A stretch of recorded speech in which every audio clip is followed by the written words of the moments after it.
The mountains always looked different when you had nowhere else to go. He'd driven for 2 days with the last of his gas and half a plan, following the coordinates on an old envelope that had come with a lawyer's letter and a tarnished iron key. Beside him, his son slept under a pile of coats that still smelled faintly of city rain. When the boy stirred, he mumbled something about dreams of firelight and stone. The father looked out at the ridges ahead, burnt gold and rust, wrapped in mist, and wondered if dreams sometimes remembered things before we did. By the time they reached the valley, the light was falling in copper sheets through the pines. The road ended without ceremony, swallowed by weeds and silence. He parked on the shoulder, engine ticking like an exhausted heartbeat. The boy pressed his face to the window, eyes wide. "Is this it?" the father asked quietly, more to himself than to his son. He'd half expected to find nothing, a cruel mistake, a bad joke. But the air felt charged, purposeful, the way it did before a storm or revelation.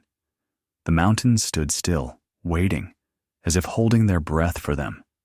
They walked the last mile on foot. The trail was narrow and damp, carpeted with red leaves that clung to their boots. The father carried an old duffel. The boy carried the bear that had followed him through shelters, bus stations, and motel rooms. Every sound, the crunch of branches, the distant rush of unseen water, seemed louder here. "It smells old," the boy whispered. The father smiled faintly. "That's because it is." He didn't mention the ache in his chest, the strange pull in the air that felt like being remembered by something enormous and unseen. When the trees finally opened, they saw it, half hidden by vines and thyme, a stone house carved directly into the mountainside. It wasn't grand, but it was solid, eternal, the way forgotten things sometimes are. The walls were dark gray, flecked with amber mineral veins that caught the last light. Moss crept along the windowsills. The door, heavy and arched, bore a carving of a wolf's head, the same as the key in his pocket.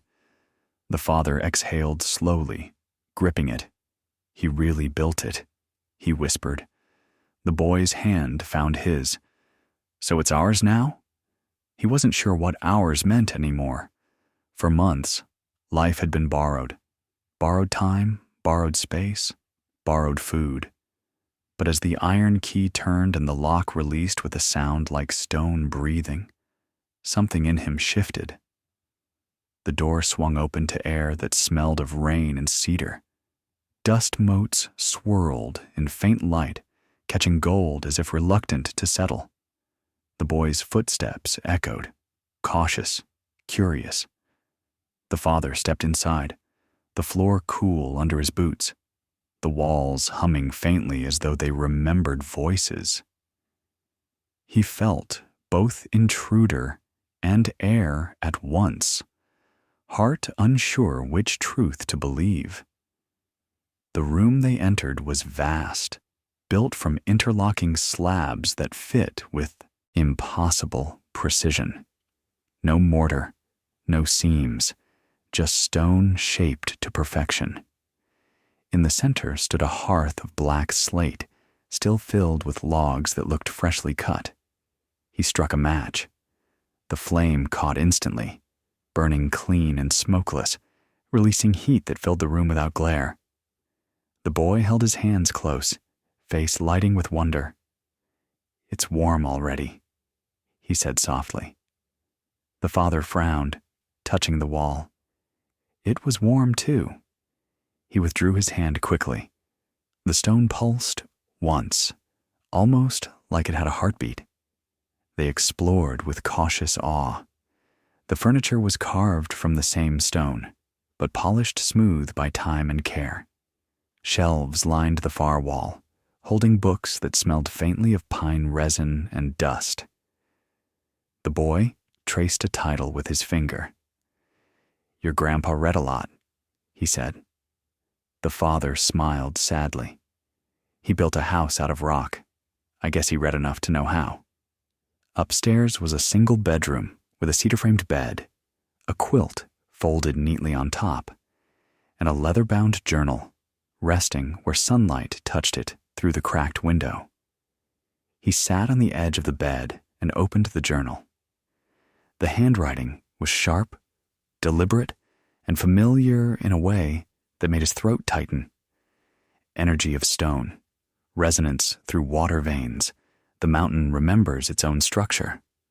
Drawings filled the margins, rings of runes, notes about pressure, warmth, and sound. At the bottom of one page, a line stood alone. When the world forgets light, the mountain will teach it again. He closed the book slowly. His grandfather hadn't just built a house. He'd built a message, one that had waited half a century for an answer. That night, they built a small meal from canned soup and stale bread. The fire burned endlessly, steady and silent. Outside, wind scraped through pine needles like old whispers. The boy fell asleep by the hearth, and the father sat, watching him, the shadows breathing gently over his small frame. He thought about the house, the journal, the key, about inheritance that wasn't money but mystery. When the fire flickered blue for a moment, the humming in the walls deepened. He whispered to no one, "What did you make, old man?" The house, impossibly, seemed to listen. He woke to light flooding through the cracks in the shutters. The boy was already outside, chasing the mist with his breath. The valley spread before them like a painted secret, forests glowing amber, streams coiling through fog, ridges blazing gold. "Dad, come look," the boy called. Beneath the house, faint lines of stone stretched into the soil, forming a circular pattern that mirrored the drawings in the journal. "They're roots," the boy said. The father crouched, brushing away leaves. The runes were carved into every line. The house wasn't just built on the mountain, it was grown into it. A few yards away, a natural spring bubbled up through the rocks. The water shimmered faintly, reflecting light even where no sun reached. The father dipped a hand and gasped. The water was warm, alive somehow. He filled an old jar, holding it up. It glowed faintly, pulsing like the fire the night before. The journal's words echoed in his mind. Energy through water, veins. He glanced toward the house. Maybe this is what he found, he whispered. The boy knelt beside him, wide-eyed. Maybe the mountain's heart? The father smiled. Maybe. Over the next few days they worked. They cleaned the dust from the floor, aired out the rooms, and made the stone house breathe again. The warmth it gave off deepened with every repaired crack and replaced board, as though it approved of the attention. The boy started calling it the heart. It fit. At night, they would sit together and talk in the flickering orange light, laughter beginning to replace silence. The father realized he'd stopped checking the horizon for escape routes. For the first time in years, home wasn't an idea. It was a place that hummed back. Still, unease followed beauty like a shadow. The valley was too quiet, the forest too watchful.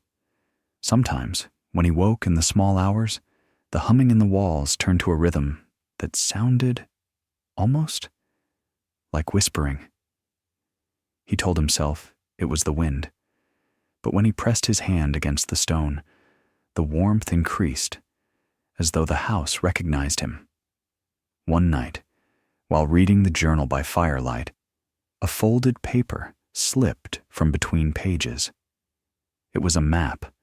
Lines radiated from the house, converging at a marked spot higher up the mountain, Root Core. curiosity overruled fear. The next morning, they packed a small bag and followed the map's path. The trail wound through fiery red trees and broken rock, each turn revealing something older, stranger. Moss-covered stones bore carvings of hands raised to the sky, circles and spirals repeating endlessly. It felt less like a walk and more like a ceremony. The boy ran ahead, calling back, "It's like the mountain's alive." The father nodded, breath visible in the crisp air. Maybe that's what he wanted us to see. The boy grinned. Then, let's find its heart. Hours later, they reached a ridge overlooking a hollow. At its center stood a stone pillar taller than 2 men, its surface etched with the same symbols from the journal. The boy ran to it, touching the base. "There's something here." The father joined him, brushing away moss until his hand found a depression shaped like a keyhole. The wolf's head key fit perfectly. For a long moment, he hesitated. Then he turned it. The ground trembled, leaves fluttered upward as if startled.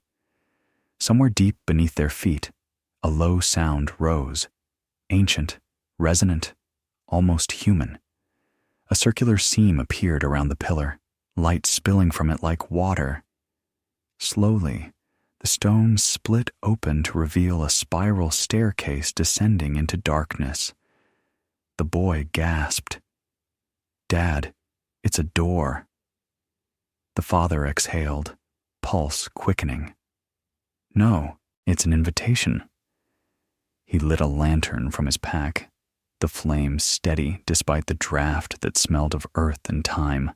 As they descended, the sound grew, steady, rhythmic, like a great heartbeat. The air warmed, the walls glowed faintly, the runes pulsing with each echo. The boy squeezed his hand. "I'm not scared." "Neither am I," he lied. The stairway ended in a vast circular chamber, larger than any room could reasonably exist beneath a mountain. The walls shimmered with veins of light. At the center stood a sphere of translucent crystal, hovering just above the ground. Within it swirled soft amber light, slow and alive.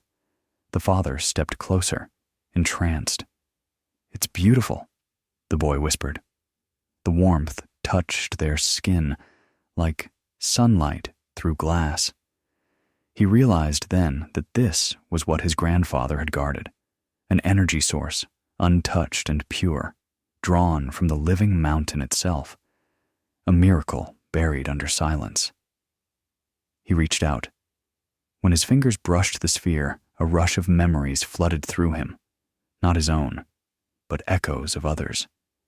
The smell of rain on stone, the weight of years building the house. His grandfather's voice murmuring, "We borrow the earth. We do not own it." He staggered back, trembling. The boy touched his arm.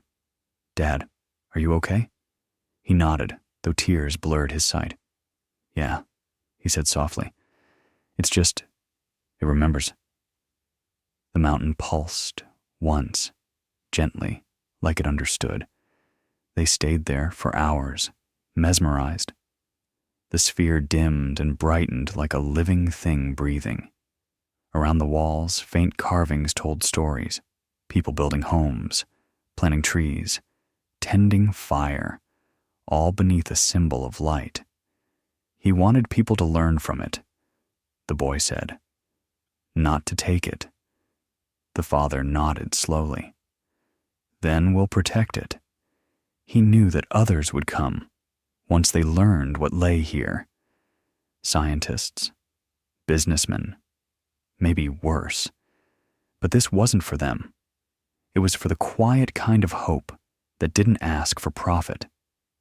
When they climbed back to the surface, the sun had already dipped low, staining the valley with crimson light. The stone house below glowed faintly, the runes on its walls alive with soft radiance. The father felt the pulse through the soles of his boots, subtle but steady. The boy smiled. It's breathing again. He nodded. And it's ours to keep breathing. He looked at the horizon, unsure if the world would ever believe what they'd found. But belief wasn't the point. Stewardship was. He whispered into the wind, "Thank you, old man. I'll keep your secret safe." That night, the fire burned a new color, warmer, gentler, almost golden white. The house felt lighter, awake. As they sat together, the boy asked, "Do you think Grandpa wanted us to find this?" The father looked into the flames. "I think he wanted someone who wouldn't sell it." The boy frowned. "Would people really try?" He smiled sadly. "They always do." Outside, the forest whispered softly, branches creaking like old bones shifting. Somewhere beneath the ground, the mountain answered with a hum that felt like a promise. Not this time. Over the following days, they adjusted to life as guardians. Mornings began with gathering wood. Afternoons spent studying the journal and its cryptic notes. He discovered small mechanisms hidden around the property, levers that opened vents, stones that conducted warmth through unseen veins. The boy learned to listen to the hum of the walls, saying he could tell when the house was happy. "It hums slower," he explained. The father laughed quietly, amazed by how quickly his son belonged here.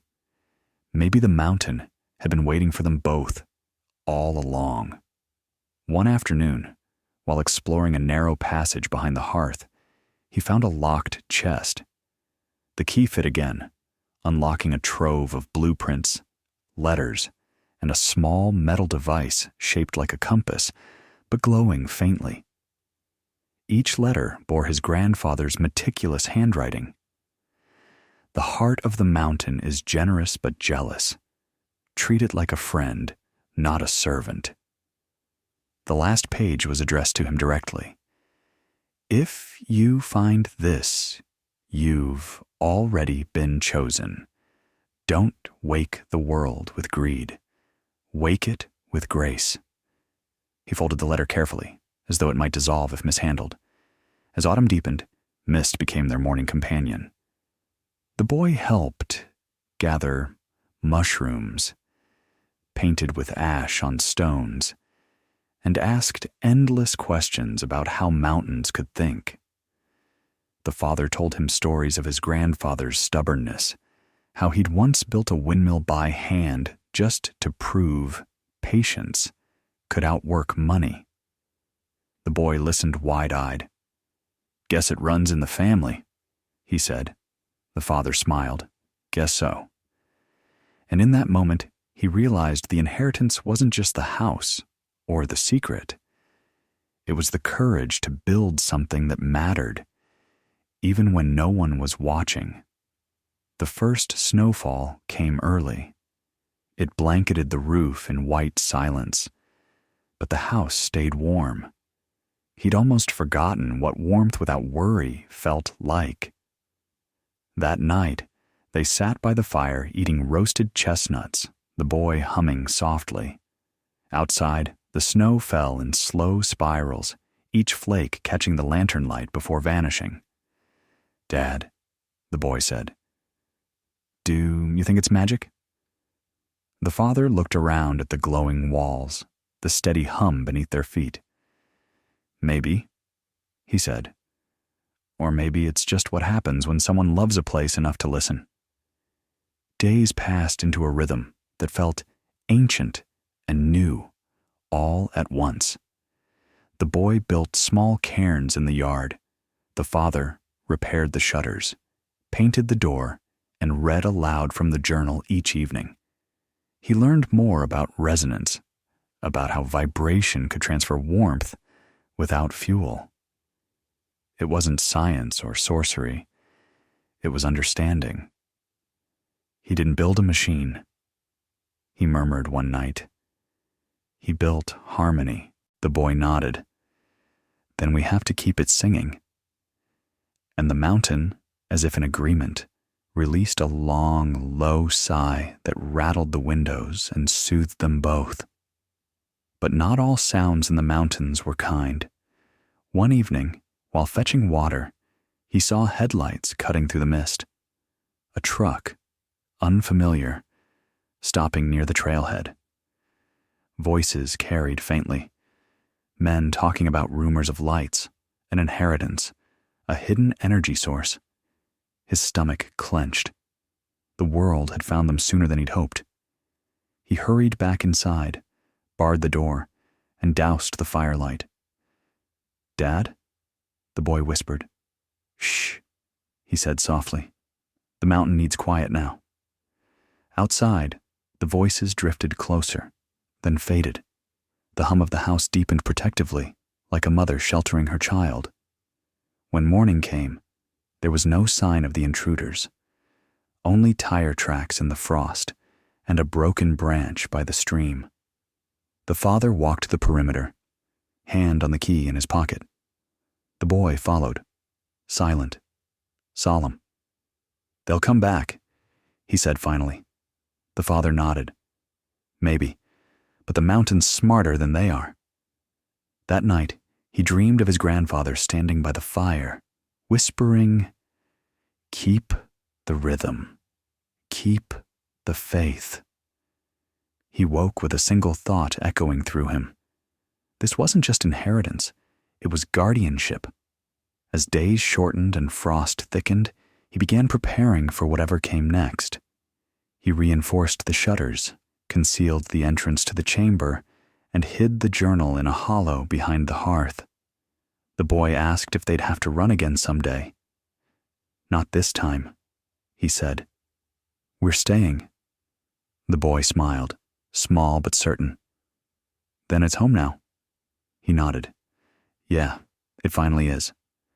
The hum beneath them steadied, and for the first time, he felt the mountain's pulse align with his own, a quiet heartbeat of belonging. On the first evening of true winter, snow falling in wide, forgiving flakes, they stood outside and watched the valley disappear beneath white. The house glowed faintly from within, runes shining through the frost like constellations. The father put an arm around his son's shoulders. "Remember this," he whispered. "The quiet, the warmth, everything that matters fits right here." The boy looked up. "You mean in the house?" The father smiled. "No, kiddo, right here." He touched his chest, and beneath them, the mountain answered with a pulse of light, slow, deep, eternal. And for once, they were both warm. The peace didn't last. It rarely does when something pure is discovered.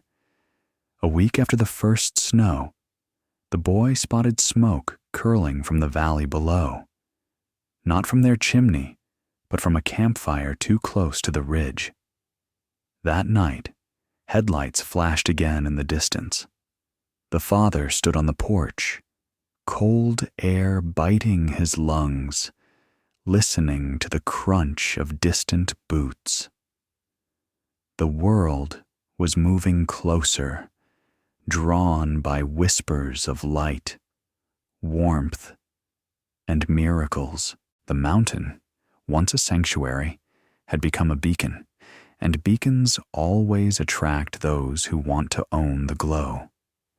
The next morning, he found boot prints near the trail, heavy, deliberate. Not wanderers, searchers. He followed them far enough to see a rusted truck and 3 men studying the slope through binoculars. One of them tapped a map. "They say the old man built a reactor here," he heard one mutter. "Not a reactor," another said. "Something cleaner. Unlimited." The father froze. His grandfather's dream had already turned into rumor, and rumors had sharp teeth. He turned back quietly, heart pounding. He couldn't let them find the door. He couldn't let the mountain's gift be dissected by greed. When he returned, The boy was waiting on the porch, worry wrinkling his small face. "They're coming, aren't they?" The father nodded. "Not yet, but soon." The boy hugged himself. "We can hide, right? The house can hide us." The father looked around. The ruins faintly glowed beneath snow, breathing in rhythm with the land. "Maybe it can," he said softly. That night, as the wind moaned through the pines, he pressed his hand to the stone wall and whispered, "Please, help us keep your secret." The wall warmed beneath his palm, answering like an ancient promise remembered. For days, fog rolled through the valley, thicker than before, as if the mountain itself was pulling a blanket over them. Visibility dropped to nothing. He could barely see the trees from the door. Even the air hummed differently. Denser, protective. It was working. The house was hiding them. But with safety came tension. The boy grew quiet, eyes flicking constantly toward the window. "What if they heard it?" he asked one night. The father hesitated. "Then we protect it, like Grandpa did."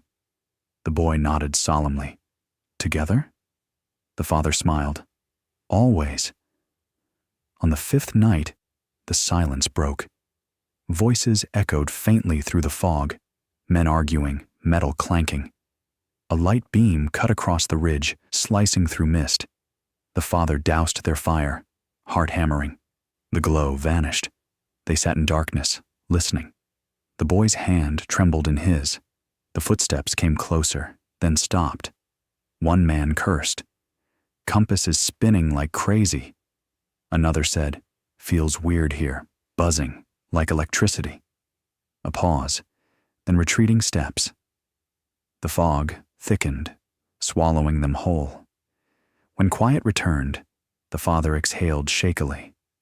The mountain had confused them, protecting its own heartbeat once again.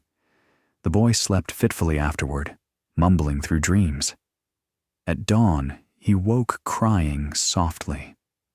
"I saw Grandpa," he whispered. "He said the mountain doesn't belong to us. It belongs to the future." The father held him close. Maybe that's what he meant by keeping it safe. The boy nodded. But he said something else, too. He looked up, eyes bright. He said, "It knows you're afraid, but it still trusts you." The father couldn't speak for a moment. He simply pressed his forehead to his son's and whispered, "Then I'll try to deserve that trust." Winter deepened, and the valley transformed into silence incarnate. Days shortened into amber twilights, nights stretched long and whispering. The father gathered supplies from the nearby town once a week, always returning before dark. Rumors had spread there too. Locals spoke of strange warmth in the mountains, lights beneath the snow, and voices in the wind. "Some old miner's curse," one man muttered. The father said nothing, just paid for his bread and left. Secrets this big didn't stay buried forever. But maybe, he thought, they could be understood before being taken. One evening, while fixing a shutter, he noticed something carved into the underside of a beam. A name. His grandfather's initials, followed by a date just 2 weeks before his death. Beneath it, one last line. "The mountain chooses its guardian." The words sank deep. He'd never felt worthy of anything inherited. Certainly not this. But the mountain had called him, not because he was strong, but because he'd already been broken. Empty vessels make the best listeners. Now, the mountain was listening through him. Snow piled higher, pressing against the window panes. The boy spent hours sketching the runes from memory, humming softly while the father read by the fire. The warmth was constant. No wood ever seemed to run out. Energy pulsed through the house like breath, steady and patient. One night, the boy looked up from his drawing. "Dad, do you think this power could help everyone, like hospitals? Or people who are cold like we were?" The father looked at the glowing stone floor and felt a pang of guilt. "Maybe someday," he said, "when the world learns not to take too much." But the world was impatient. The next morning, the sound of an engine shattered the calm. A truck stopped near the trailhead, closer this time. Through the frosted window, he saw men unloading equipment: cameras, sensors, metallic rods that caught sunlight like knives. "They're scientists," he murmured, though their movements felt too eager for purity. He gathered the boy. "We need to be careful now." Outside, the house hummed low, like a warning growl from something alive. The father whispered, "Stay quiet, old friend. Not yet." The hum deepened in acknowledgement, ancient and alert. That night, the boy couldn't sleep. "They'll find it," he whispered. "They always find everything." The father looked at him, realizing the child had seen more loss than any child should. "We'll protect it," he promised. "The mountain's bigger than them." "But what if they hurt you?" the boy asked. The father smiled faintly. "Then I hope it remembers me." Silence settled heavy. Outside, snow fell in thick waves. The boy pressed his ear to the floor, listening. "It's awake," he murmured. "It's listening to us right now." The father nodded slowly. "Then let's tell it we're not afraid." When morning came, the fog returned, heavier than before. The men's equipment malfunctioned. Their generator died. From the ridge, the father watched as they argued, frustrated, then packed up and left. Relief washed over him, but only briefly, because from the opposite slope, another figure appeared. A woman this time, in a dark coat, carrying a camera. She wasn't part of them. Her gaze was sharp, searching. When she turned her lens toward the valley, he ducked back behind a rock. Curiosity had replaced greed, but curiosity could be just as dangerous. Days later, the woman arrived at his door. He froze when he heard the knock. "I'm not here to hurt you," she said softly through the wood. "I know you're in there. The fog doesn't fool me." Against instinct, he opened the door. Her face was pale, eyes tired. "You're the old man's grandson," she said. He nodded warily. "He hired me once," she continued, "to document his research, but I thought it was just a myth." She stepped closer, until I saw the light under the snow. The father stiffened. "You saw nothing?" "Oh, I saw enough," she whispered. He told her to leave, but she didn't. She stayed near the trail for 2 days, camping in the cold, camera pointed at the mountainside. On the third night, the mountain responded. A tremor shook the valley. Light paused briefly beneath the snow, enough to make her gasp audibly. Then silence again. She approached the house at dawn, face pale with wonder. "It's real," she said. "Your grandfather built something the world needs." The father's voice was low. "The world isn't ready." She shook her head. "The world is dying. Maybe it doesn't have a choice." He hesitated. He wanted to believe her, wanted to imagine this energy could warm every forgotten home, light every darkened street. But he remembered the men with machines, the hunger in their eyes. "If I show you," he said slowly, "you'll tell them, and they'll take it." Her expression softened. "Or I'll help you protect it. Sometimes stories keep things safer than locks." The boy stepped forward. "She means tell the world without showing them. The father looked between them, uncertain. The house hummed faintly beneath his feet, as though waiting for his decision.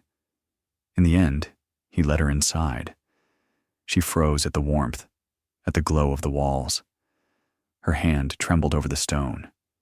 "It's alive," she whispered. "Not alive," he said quietly. "Awake." They descended into the hidden chamber together. When she saw the sphere, tears filled her eyes. "He did it," she breathed. "He found the Earth's heart." The father touched the crystal. "He didn't find it," he said. "He listened to it." The boy smiled. "Like we do." The woman knelt beside the sphere, whispering something that sounded less like science and more like prayer. After that night, she stayed. Days passed in quiet work and shared wonder. She helped translate the journal's old notes, sketching diagrams and recording symbols, always careful never to take anything. The boy adored her, asking endless questions about the world beyond the mountains. She answered softly, eyes sad. "Out there, we've forgotten how to listen." The father began to trust her, though part of him remained guarded. He knew the world's hunger too well, but when she spoke of protecting the secret, of teaching through story instead of exposure, hope flickered again, small, cautious, but real. Winter turned cruel. Storms battered the valley, snow burying paths, freezing rivers solid. They rationed supplies and burned candle stubs, though the house never lost warmth. The woman filmed short clips of the glowing walls, always without context, whispering, "Sometimes mystery protects itself." The father watched her one evening, camera in hand, eyes reflecting the flicker of the fire. "What will you tell them?" he asked. She smiled faintly.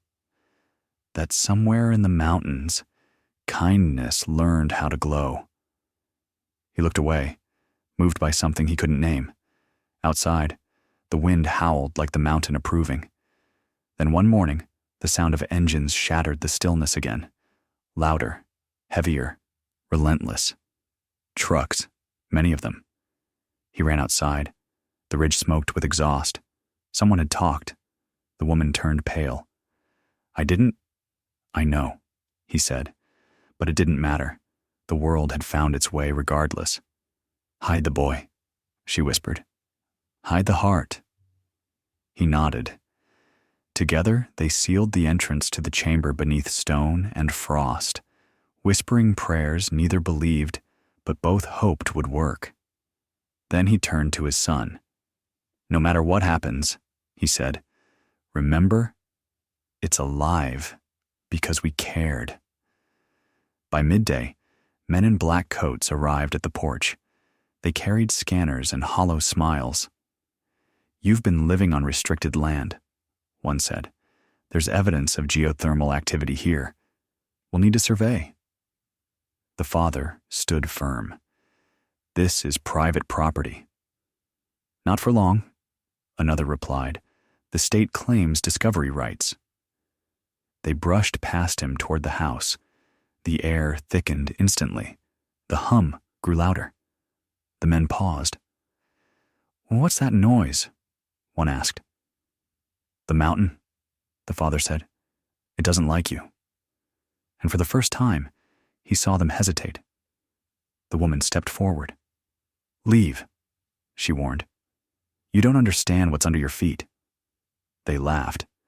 "Lady, that's why we're here." But before they could take another step, the house groaned, a deep, resonant sound that shook the floor.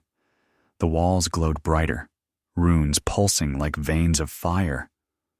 One man stumbled back. "What the hell?" Another shouted. "It's unstable."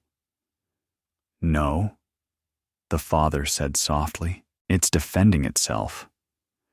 The light flared and the men fled, stumbling into the snow.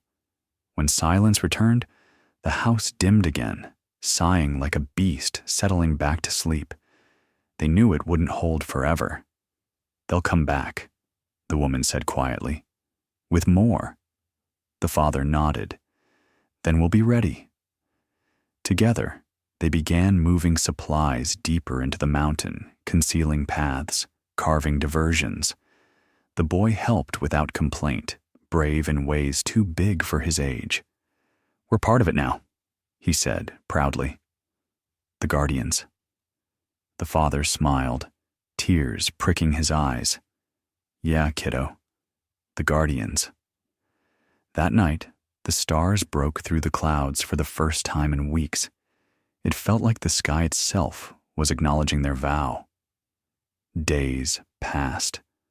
The world outside raged with talk, articles about strange lights, leaked footage, government interest.